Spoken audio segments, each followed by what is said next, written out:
In reality, 43% of cyber attacks are actually aimed at small and medium businesses. So hackers see that SMBs are easier to breach as they often have, less resources, lower security measures sometimes, and they actually still have access to a lot of valuable data, which can be used for compromised credentials, which is obviously still one of the largest attack vectors. This is KBcast. Are they completely As a cybersecure? primary target for ransomware campaigns, Is it's used to security and deploy testing and performance and scalability. risk and compliance. We can actually automate that. Take that data and use it. Joining me now is Kelly Sabo, Head of SMB and Mid-Market ANZ from Cisco, and today we're discussing cybersecurity essentials for SMBs, protecting the backbone of ANZ's economy. So Kelly, thanks for joining and welcome. Thank you, KB. Awesome to be here. Okay, so Kelly, let's just get straight into it. Now, would you say with your experience of working in SMBs that SMBs believe that cyber incidents won't happen to them? Now, I know that's sort of a common sort of talk track. There's always this thing in the industry of like, oh, it won't happen to me. But however, because you're at the forefront, at the coalface of a lot of these businesses, I'm really keen to genuinely understand what the sense is from businesses that you're sort of working with. Absolutely. So I think a lot of small and medium business owners still assume that they aren't targets for a cyber attack. And a lot of that misconception often stems from the fact they believe attackers are going after bigger businesses with perceived more valuable data. And there's probably still a bit of a lack of understanding about the frequency and impact of cyber attacks and just how vulnerable they actually are. So in reality, 43% of cyber attacks are actually aimed at small and medium businesses. So hackers see that SMBs are easier to breach as they often have, less resources, lower security measures sometimes, and they actually still have access to a lot of valuable data, which can be used for compromised credentials, which is obviously still one of the largest attack vectors. I think also SMBs are a gateway into larger networks and supply chains. And so cyber criminals know that SMBs supply larger companies. So breaching a small business can lead to sensitive data access in larger organizations a lot of the time as well. So when you're sitting opposite a company or a client and they're like, oh yeah, but Kelly, it won't happen to me, what is sort of your response? Do you think that, again, I get where they're coming from because we often do hear in the media around, big companies that are having these issues. Very rarely do we hear about the small ones. We can get into that a little bit later. But what is sort of your first response to that? I think for people, it's understanding the real cost of what a cyber breach could do to your business, right? And there's a lot of statistics around the fact that up to 60% of small businesses that suffer a cyber attack actually go out of business within 6 months, right? So it's a big gamble to play to say that, oh, it won't happen to me, and depends on your risk appetite, right? But there's a lot more cyber criminals going after small businesses just due to the fact that it is an easier way in. So if you're at the point where you're saying, okay, well, it won't happen to me and I think I'm willing to take the gamble, there needs to be a better understanding across the industry in general about just what can happen when you are breached and the fact that it is much more commonplace. And I think there's, the data breach notification that now is actually, you have to actually notify a lot of the time. And a lot of small businesses actually are under that framework as well, and they might not even know that. So I think having that understanding is super critical in terms of knowing how to protect your business, and that it actually, the pendulum is swinging from if you get hacked to when you get hacked. And when you say that when you get hacked, what do you think people sort of say then? What do you think their response is to you? Well, what do we do to prevent that? Well, I think there's a lot of gaps when it comes to SMBs, right? So SMB owners, they often lack time, they lack resources, they lack cash flow, and that doesn't lend well to dealing with the complexity aligned to cybersecurity, right? So there's this perceived notion still that, cybersecurity is an IT problem rather than an everyone problem, or there's the idea that I have a firewall for security, so I'm actually protected, so I don't need to worry. So I think there needs to be the understanding again that what do you do if you are have you got an incident response plan, and putting the right steps in place, because there's still so many gaps in terms of what people actually, an understanding of where to even start. And that's the thing, it's such a complex industry. And I know when I started, it was about, okay, well, where's the one framework or place that I go to understand as a small business what I need to do to protect myself? And it's not easy. Okay, I've got a couple of things going on in there, but I wanted to zoom out for a second. And this sounds like a counterintuitive question I'm about to ask you around the media always talking about the larger breaches. Considering I'm, running this interview, we're sort of a little bit different because obviously we're a trade publication. But in saying that, why do you think there is being such a focus then on the larger companies? Is it because if it's not a large organization, it's kind of like the outside public maybe doesn't care as much. So they're like, oh, well, I've never heard of the business. Like, who cares? You think there's a little bit of that. And then so what that then generates is perhaps SMBs believing that, oh, well, it never really happens to companies of our size because we don't really hear about it.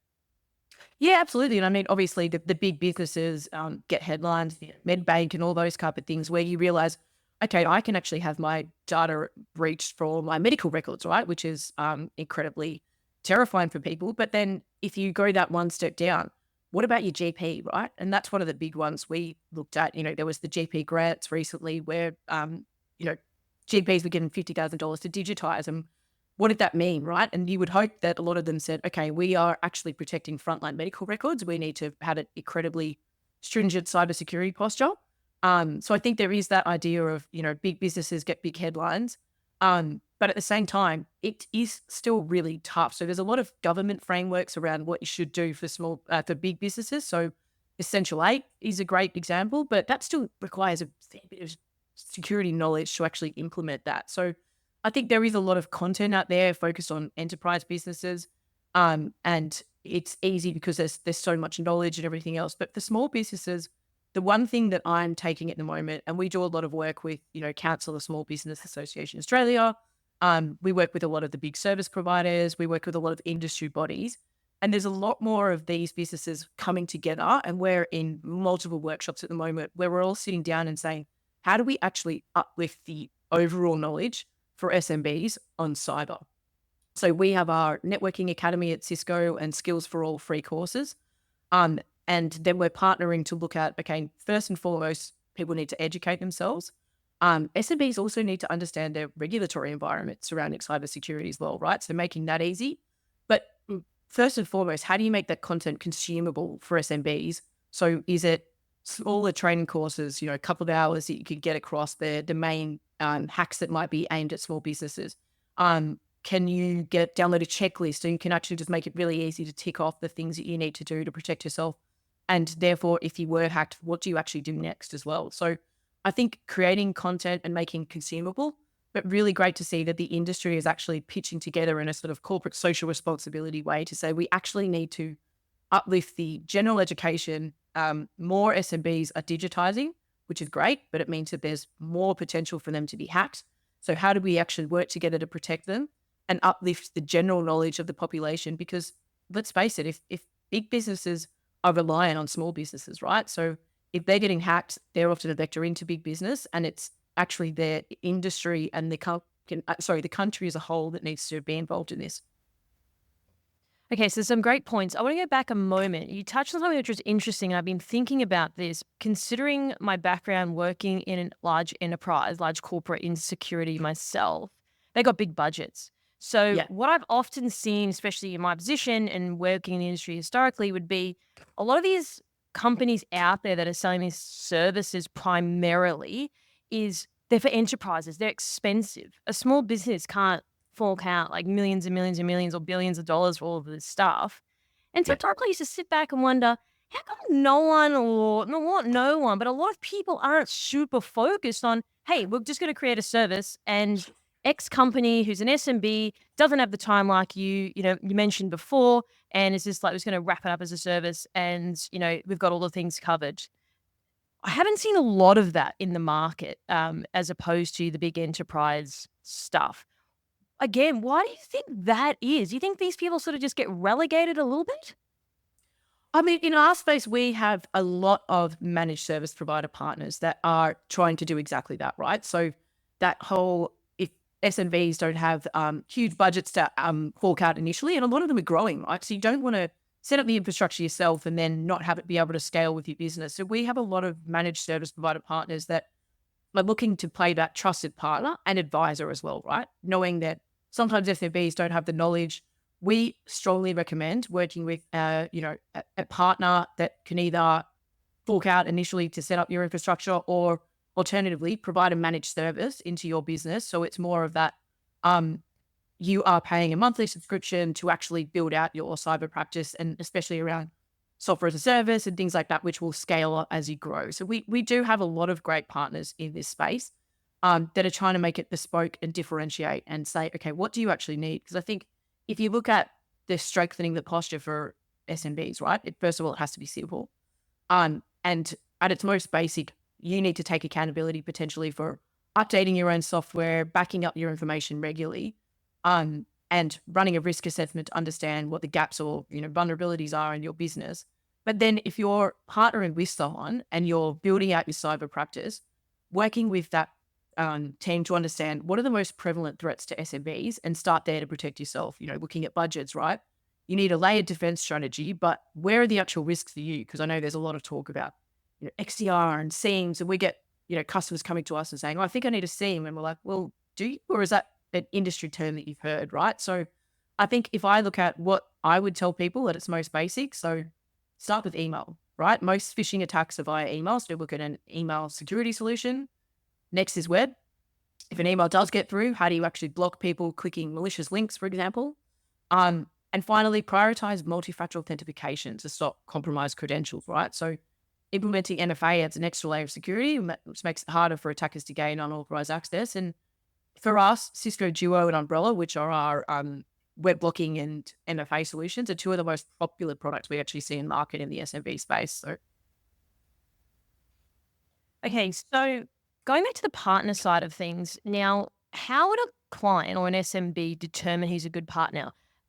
And what I mean by that question is when you don't know what you don't know, it's sort of hard to discern if this is a good partner or not. Like if someone is renovating a house, like how do you know who's a good painter unless she's done it before or you've got people that are in there? Like how do you sort of know? Is there any sort of advice that you could share on that front?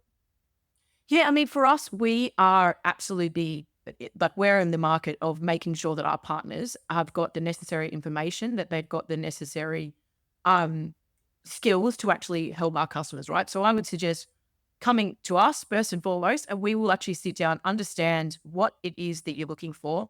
As we said, we will actually then work with you on a risk assessment. So you actually understand the gaps and the vulnerabilities for your business specifically. And then we can actually recommend a trusted partner or advisor to work with you, right? So is it a managed service? Do you want to hand it off and you don't actually have to worry about it? Do you want a partner that can help provide infrastructure to you so you can actually build out your own infrastructure and manage it yourself? So there's so many different partners that have different skills in market. And I think for us, that's our job, right? To vet that they are the right partners in market that can actually help you go on that cybersecurity journey. So you're not going at it alone. Because I think if we speak to SMBs, just the concept of it's all too hard, first and foremost, because it's so complicated. And secondly, I'm so time poor as it is, and I don't have that many resources. And cash flow is not something that is, incredibly abundant. So when you mix all that together, you need a partner that can actually come in and go, okay, well, let's work on a monthly billing. Let's work on us taking off some of that resource load. Let's work on, implementing some of the AI strategies that you can actually reduce your workload on your staff and do that low level, doesn't have to be done by you anymore. So I think that is something that we are incredibly across and making sure that we have the right partners in market to support our brand as well. In terms of knowledge gap, what is the common sort of thread that you're seeing with SMBs around? Is it like to your point before, oh, we need a SIEM? And it's like, well, I don't know if you do. So do you think it's more so they hear these terms that are thrown out there in the market and they just assume, oh, I need the thing? Or is it just to your point around there's so much going on and I'm being bombarded with things all of the time. I don't even know where to start. I don't even know what's good, what's not good. Do I have anything at all going on for me, like in terms of security? What's sort of the common sort of, talk track there? I think, yeah, as I said, it's often around that cybersecurity, it's an IT problem, not an everyone problem, right? And I think the number one thing that gets people is it's actually your employees that are the ones that are probably most likely to trip up by clicking on a phishing link or something like that, right? So yes, there is all these, big vectors for being attacked and you need a full SIEM or XDR to look at your entire network. But a lot of the time, you're not even at the point of having those products to need that solution in the first place, right? So looking at it that, okay, at its most basic, are my employees educated? Am I making sure that I don't have outdated software or insufficient patching? So because that's another thing, people think they're protected when they're actually not, right? So I think for us, it's about ensuring that people are aware of what they have in the first place to know how to protect themselves, because that's the biggest thing, right? You need to actually understand. And that's why we say do a risk assessment. So you actually know with a distributed workforce where employees are working from anywhere on any device, there's more vulnerabilities than ever before. But don't get bogged down with the complexities of the overall market. Actually make it specific to what you have and how you could best respond for your business.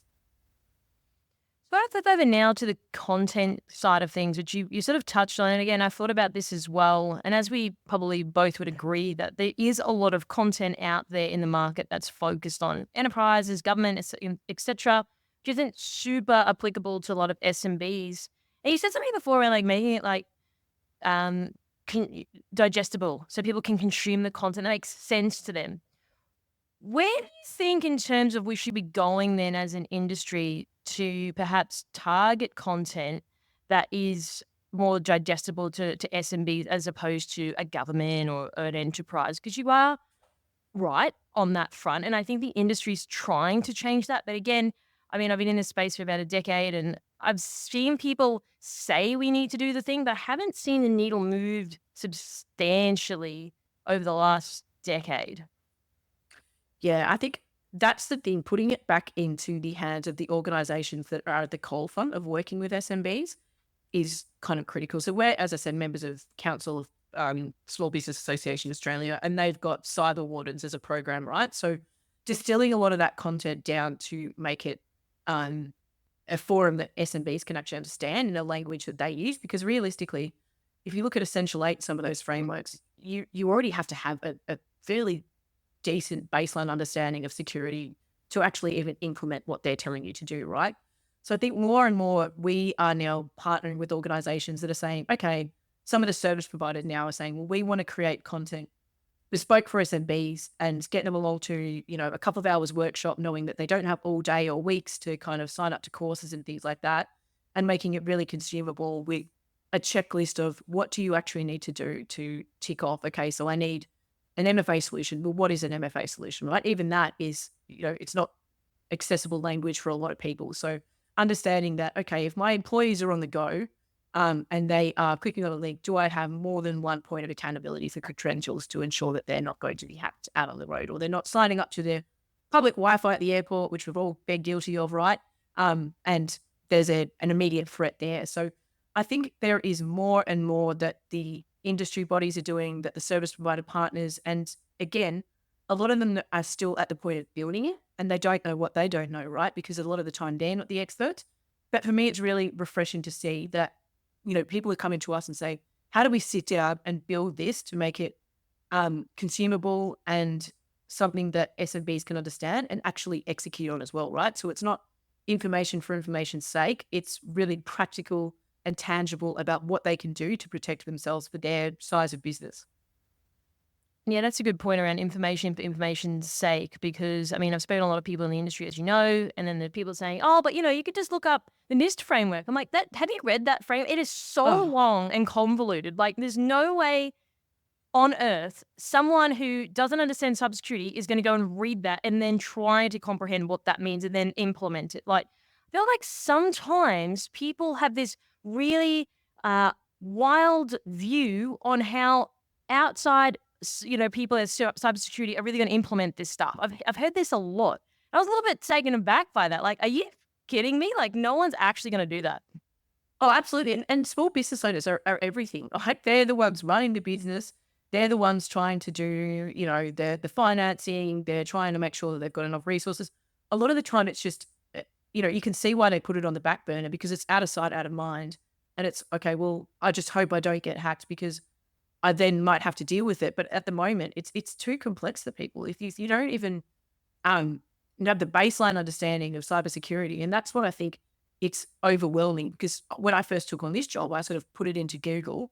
Okay, where's the one place, naively thinking that there's one place that you can go, and that's almost the hardest part, is that information overload makes it, you just want to shut your laptop and just go, okay, well, it might be easy to be hacked. So I think making it really tangible in terms of a checklist of okay, I just need to tick off these 3 things and put a reminder in my diary every 3 months to make sure that I update my software or I am backing up my information. So if I was hacked, those are kind of tangible steps for people rather than going, okay, have you got a Steam? Have you got, extended threat response? And, they're terms that aren't everyday language. And I can see why people get overwhelmed. Yeah, and a lot of these things are a little bit over the top for what people need. So in terms of a checklist, what are maybe 3 to 5 things for people listening that can do straight away? But then also you mentioned baseline. What are just some fundamental things from your experience with working at SMBs that people just absolutely need to have? Yeah, I think I probably touched on it, but I mean, going back to at its most basic, so updating your software and backing up your information, um, running a risk assessment to understand what are the gaps or vulnerabilities in your business. So if you don't understand what you have in the first place, it's hard to understand how to manage it, right? So getting rid of this idea of like, I've got a firewall, therefore I'm okay. Well, is that actually the number one vector of where you're most likely to be attacked? Or do you need to look at something else, right? Have you got employees that are remote working from anywhere? Because as I said before, right, you need a layered defense strategy, but looking at the threats that are most realistic for your business. So start with an email security solution so that, most phishing attacks are by email. Ensure that if an email does get through, you need to be able to block people clicking malicious links. And as I said before, prioritizing multi-factor authentication is one of it's part of the essential 8, but for SMBs, that is probably the one place I would start. So compromised credentials are still one of the biggest attack vectors that we see. So if you've got a security solution in place that gives an extra layer of security when people are logging onto systems, that is absolutely where I would start. So as I said, Cisco Duo for us, hugely popular in terms of the SMB space. And that is where I would start. And also having an incident response plan. So if you are hacked, what can you do to actually minimize that attack and get your business back up and running as soon as possible? You mentioned before as well around leveraging AI, which can, as a result, sort of reduce like cost around things. So I Yeah. was talking to someone the other day, and one of they've gone into a new role, like probably at S&B actually, and they were asking me around like the podcast and stuff like that. But then saying, oh, like one of the things that's coming up a lot internally is how do we leverage AI for security? So is there anything like that you can sort of talk on that because again, everyone has this different version of what AI looks like in their mind. I'm really keen to hear yours. Yeah, and I think that is one of the biggest things. So attending some of the national small business summits and small business week, and we attend a lot of those conferences to hear firsthand what's happening in market. And it was interesting because AI was super prevalent at these conferences. But we need to actually move AI from a buzzword in market to, especially at an SMB level, what does it mean for me and how can I leverage it to the best of my advantage? So I think at its foremost, I think leveraging AI to automate some of the tasks associated with managing security is a great place to start. So you can actually reduce the workload on existing teams and you're actually improving security at the same time, right? So from a Cisco lens, that is looking at a platform approach, which is actually supplemented by Talos, right? So Talos is our threat research organization, and it can actually provide significant benefits to small business by enhancing cybersecurity posture. So 80% of network traffic flows through a Cisco device. So we're actually able to take the learnings at an enterprise level and apply them to SMB. So our AI solutions, at its most basic, you can help monitor unusual activity, manage endpoint security, and provide threat intelligence that's often only accessible to larger companies, right? So SMBs can leverage Cisco's tools to automate threat detection and response, so reducing the need for dedicated security staff, and then you've got around-the-clock protection, right? So some of these solutions, it's just about being able to use those to automate what you're doing and sort of remove low-level tasks from some of your existing staff. And I think we've now got AI integrated into a lot of our platforms. So there's, things like AI Assistant as part of WebEx, or at its most basic as well for some companies. How do you actually leverage their machine learnings as part of AI to come up with a better marketing strategy, for example? Or how do you use some of these things rather than just the really large end of AI, which is what a lot of people talk about, the data centers and everything else? So understanding the tangible benefits of what AI can provide for your company is really critical. You said before, come up with a better marketing strategy. Talk me through that. What does that look like? Can you provide an example?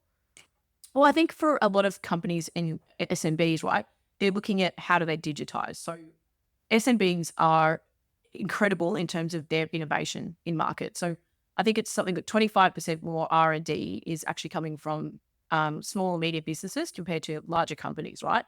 So a lot more of them are looking at how they compete in market, and a lot of that is included in digitizing and getting online. So providing more competition in markets, and that can include things like, okay, I've got an online business now and I'm getting inundated with queries. So how do I actually look at what are the top queries that are coming into my business? So you can run AI over the top of that to sort of see, okay, these are the main queries that are coming up. Can I therefore create a chatbot that can respond to some of these queries that we're seeing time and time again, right? Can we actually look at what are the most popular products and run sort of AI workloads over that to say, okay, we're seeing this is really popular, so I now need to create a marketing strategy that looks at what are the most popular products and how am I actually leveraging what I'm doing and driving more output through that by looking at more AI workload. Sort of lost my train of thought there, but I'm sure we could just cut that bit out. But I think you've got the idea then. Yeah, that's absolutely fine. Okay, so now I want to move towards, you mentioned before automation. Now, in my sort of job, asking people around automation, depends on who you ask, to get different responses, etc.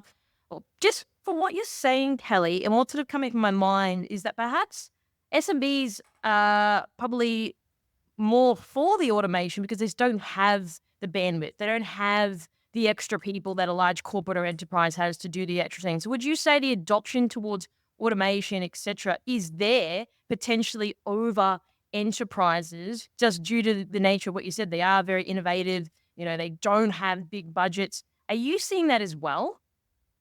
Absolutely. And I think automation is really interesting in terms of it's actually baked into a lot of just tools and platforms, and it's sort of AI integration into what we drive.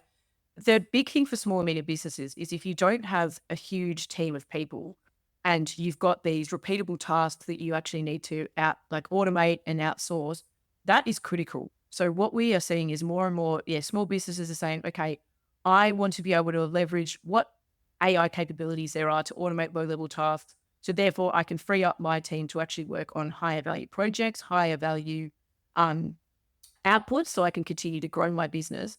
And the good thing is a lot of what we see in marketing in terms of even the cybersecurity posture is that as a service is huge in terms of SMBs, right? Because it means that you can actually continue to try out products, run it across your business, and then scale it out as you grow. So you're actually focusing on growing your business rather than having to respond to low-level tasks that are taking up time and attention. So absolutely, we're seeing more and more the automation side of AI being of increased interest to SMBs so they can actually free up. Because a lot of the time, if you're a small business owner and you're trying to do everything, right, you're trying to do your marketing strategy, you don't have to then do payroll at its, across everything, right? So how can you look at a payroll solution that helps free up your time? Okay, another area that I want to get your thoughts on is security awareness, training, etc. for SMBs. Now, I've spoken to a lot of people on the show about security awareness training. I've had very differences of opinions. Some people saying they don't believe in training at all. They think it's banal. They think that it's repetitive, it's boring. What are your then thoughts specific to SMBs on security awareness training, for example? Yeah, I think if you don't know, you can't respond. So again, it's an idea of, okay, well, cybersecurity is someone else's problem. But if you are not actually educating yourselves on the risks, so continuous cybersecurity training programs, I personally think are crucial to educate employees about the latest threats, what are safe practices, even things like phishing simulations, right? So you can actually just make it really tangible for people to send that out and see how many people actually click on the link and go, okay, well, are you aware that, this is something that opens up the entire business now to being hacked? There's a lot more of the emails being sent out from, malicious attack vectors and people kind of not understanding what the risks are to the business. So I think if you don't know, then you can't react. So, but it has to be, again, simplified training that makes it real for people to understand, okay, well, what are the risks? What can I do to help? And how can I actually respond better if I am in a situation where I think something's not quite right? Where do I actually go? What do I actually need to do in that situation as well? Because that's the next thing is, this email looks a little bit dodgy, but I need to actually find this information. So what should I be doing in that situation? Who should I speak to ensure that I am protecting the business, I am protecting myself? So if you don't know, it's hard to respond, in my opinion. But I also completely empathize that small and medium business owners are time poor. So if you can't make it consumable in a format of sort of like small bites of training, right? So an hour training that really gives you what you need to know and a checklist at the end of it to sort of tick off what you need to do as an outcome, rather than week-long training courses or, a 6-month training course that gets really into the weeds of things that may or may not be relevant to you. Okay, so a couple of other things I want to move towards now is, as we know, evolution of cyber threats have evolved, especially for SMBs. So I want to hear your thoughts around that. And the reason why I ask that, because that's a prelude maybe to get towards the budget side of things. So obviously now things are more intense than they've ever been, as historically, see, even like 10 years ago, for example, or even a couple of years ago. So I want to hear your thoughts on that. And then I want to sort of move into, well, things are getting worse. People's budgets haven't necessarily grown with the threats. Yeah, absolutely. So I think there's, as you just mentioned, there's a lot of evolving threats, right? So there's more and more that we don't even know about. And so there's obviously ransomware attacks are increased in frequency. So they might, target SMBs that don't have as robust security defenses. Phishing campaigns, as we've mentioned. So there's a lot more of targeted email because that's an easy way in to get employees to click on a link and you've got, ability to get into someone's network, stay there and then build out over time. Another one is actually supply chain attacks. So they're often increasingly targeting SMBs through their supply chain. So you're actually exploiting vulnerabilities in third-party services and software.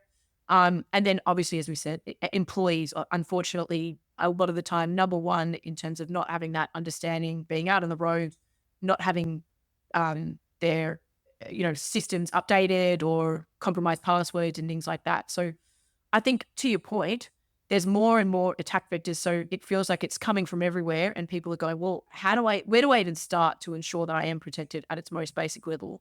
Because the budget may or may not be increasing to actually, take on what the market is telling you need to have. And again, it comes back to that idea of getting a trusted partner to actually look at your business and understand where are the gaps and where do you need to go to protect yourself, because it's not one size fits all. And the complexity around it, you don't need everything, but you do need to have a basic security posture to ensure that you're protected. And again, looking at those as a service type offerings so you can scale up as you grow. So you don't need to go all in at the beginning on everything. Ensure that you've got something that continues to scale out. So if you're looking at as a service to suit your budget for OpEx modeling, so you're paying, price of a cup of coffee per day, right? That's not much in order to protect yourself in terms of what you actually need. So those are some of the things that I think. And then, as we mentioned, leveraging some of the AI capabilities around automation. So you're actually getting better protection for a lower price overall. Do you think as well, one of the things from a budget, so again, going back to your earlier point around like what you don't know, for example, if someone was, again, renovating a house and, I don't know, you get some fancy marble in from some fancy part of the world and it was like more than what you sort of thought in your mind. Are you seeing as well, because a lot of people out there haven't really had a lot of exposure to like buying security services and solutions and things like that. So are you seeing that are people blindsided perhaps, but then to your point around, hey, a cup of coffee every day, like that's a little bit more that people can relate to in terms of, oh, well, that's a bit more feasible, but also they can relate to, well, how much does a cup of coffee cost? Have we just historically in the industry just been so focused then on these enterprise customers that, again, and I'm seeing this shift now from everything that you've just explained here today, that there is that change for SMBs on how we approach their budget and how we approach their security, for example? Yeah, and that's the hard part in market is that if you were to look at everything in terms of the framework that you would need, you'd be up for hundreds of thousands of dollars up front, right? To be able to run that if you were looking at enterprise security solutions that would fit a big business, right? And that's, I think, where people stop and go, well, I can't afford that. That's not for me. I don't need that level of security. And they're probably right a lot of the time, that there is much more sort of smaller measures that you can take in order to protect yourself, some of which are free, right? So education, there's a lot of education out there that is free that people want to actually help people understand and therefore take some of the security measures. So what are you doing at its most basic level? Because if you go out there and start looking at these huge costs for the business, absolutely, it's not relevant, it's not tangible, and business owners go, okay, that's not me, I can't afford that. And that's why I think there's a lot more of that sort of marketing idea of, if you look at, okay, at its most basic, you're trying to protect less than 10 users for a price per product, per point, product per month, whatever else. And it makes it a lot more consumable for businesses to actually go, okay, I can afford that. And it's bespoke for me. I've got a trusted partner who's actually come and looked at my business and gone, okay, these are the biggest areas of where you could potentially be attacked. And this is where you need to protect yourself. So that's why for us, as I said, sort of Duo and MFA, they're the big selling products for us because it's much more consumable. People can actually understand what that is. And they go, okay, actually, yeah, I understand why I need that because I've got 5 employees, they're all traveling, they work remote. And now I understand that if they're on an unprotected Wi-Fi network, that there's much more risk for that person not being in the office where they're not protected on the corporate network, right? So understanding that shift in employee behavior and SMBs getting online as well. So understanding that, okay, as an SMB now, in order to compete in market with big business, I need to digitize, but digitization means that I'm actually online, and that's where a lot of attack vectors are also coming in. So how do I protect myself getting online? And it's not just that all in the top end of town that we hear about, obviously, in the media as well. And would you say, from your experience, primarily SMBs are, hey, here's a managed service, you guys manage it in terms of your partners, because people just don't have the time? Are you seeing more of that in terms of like a trend, would you say? Or would you say it's like, oh, you guys can manage some of that and we'll manage some of it in-house? I was just sort of curious to know.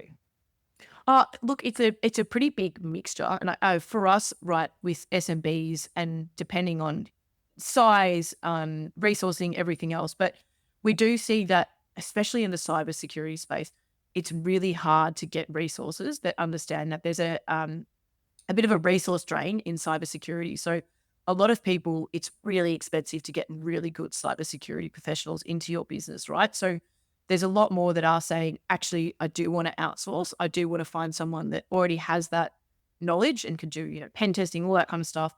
I want to find someone that's an expert in that field rather than becoming an expert myself. Because again, it's that, idea of being time poor, resource poor, and budget constrained.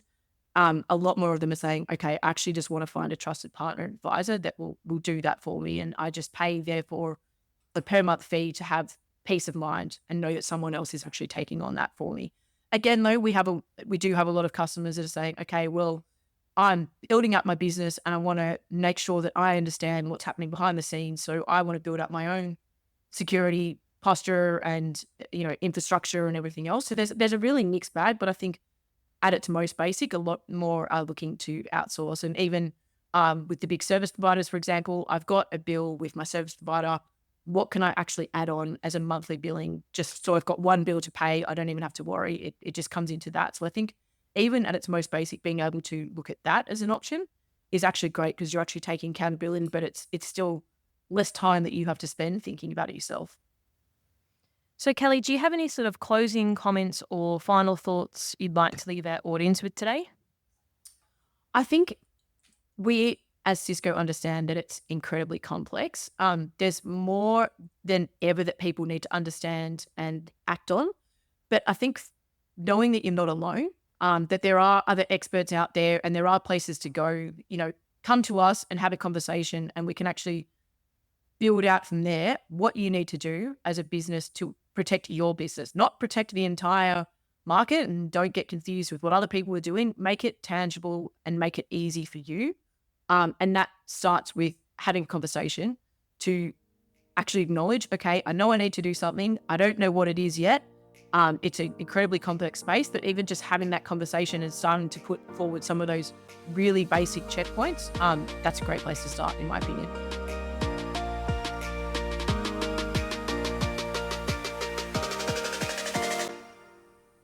This is KBcast, the voice of cyber. Thanks for tuning in. For more industry-leading news and thought-provoking articles, visit kbi.media to get access today. This episode is brought to you by Mercsec, your smarter route to security talent. Mercsec's executive search has helped enterprise organizations find the right people from around the world since 2012. Their on-demand talent acquisition team helps startups and mid-sized businesses scale faster and more efficiently. Find out more at mercsec.com today.